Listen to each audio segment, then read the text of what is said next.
outs on the pedal board, you want to use those and go into the XLR ins on the FRFR speaker.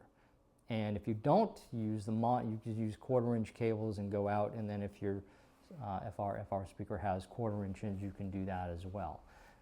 You want to be careful when you do this, because when you're using unbalanced 1/4-inch mono cable or 1/4-inch guitar cables, which basically have just a one ring on the tip of the cable, you want to be careful doing that, because if you run anything over, say, 25 feet, you're going to introduce more noise into the signal. And that's why I suggest using XLR cables, because you can run those pretty much any length and you won't get all that added noise and what have you. Now, you're going into your FRFR speaker. It doesn't stop there. Ideally, what you want to do is you want to build your rig in the modeler, okay? What I suggest is you pull up an amp that you like, match it with a cab, that sounds good, and then dial in your EQ on the amp itself. And if you don't like that amp, choose another one, okay? But ideally, you want to start there. Don't start adding effects and everything else yet. Just stick with the amp, right? Build your bass tone, no reverb, nothing, okay? Get a decent tone from that. And then what you can do is you can further enhance that by adding a parametric EQ after the amp, okay? And what this allows you to do is to take away some of the high end and the low end frequencies that often introduce like a fizziness or high-end gain on the high signal, and they're really not really appealing sonically, to be quite honest. On the low end, you usually want to cut things around 100 hertz or below. You can play around with that number. Sometimes you can go, between 100 to 125, but you want to cut that, okay? And on the high end, you generally want to cut off everything above 6,500 hertz. Okay, so what you end up getting is something that looks almost like a hump with a plateau at the top, and then it comes down again, it dips.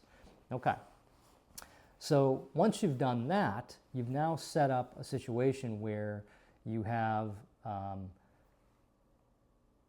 you're not really competing with the other frequencies from the other instruments, your bass, your vocals, your keyboards, even the drummer. Okay, all of those have certain frequencies, and they fall within a certain range on the frequency spectrum, right? So you don't want to compete with those. So generally we cut the bass and we pull the highs out too.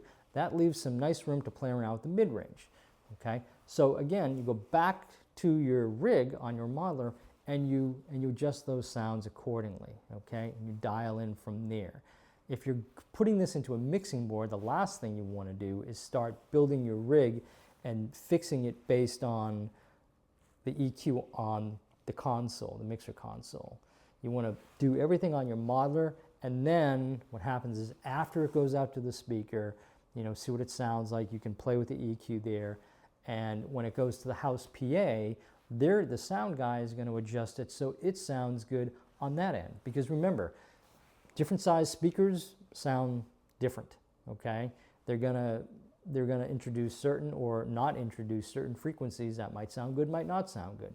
So when your signal goes from your amp to the mixing console and out to a PA system, those speakers are big, and so therefore they're giving a completely different sound. Your sound guy is going to tune your sound based on that, and then do everyone else's sound into the mix and adjust everyone's EQ on the mixing board. Or if you're recording, the same thing kind of applies there as well, except you're not using PA speakers, you're using headphones or desktop reference monitors. Now, here's the thing, with FRFR speakers, they usually have an XLR out. So you can take that signal and send that to your mixing board. So now whatever's coming out of your FRFR speaker is going to stay the same, okay? The sound guy is going to change things on his end or her end to match what sounds good out in the audience, okay? The nice thing about that is your sound stays the same, and as a sound guy, or sound person, I should say, is adjusting the EQ across the board, not just for you, but for everyone else, he or she is going to find out what sounds best out there. Now, when you have the FRFR speaker on the stage with you or in front of you, and you're using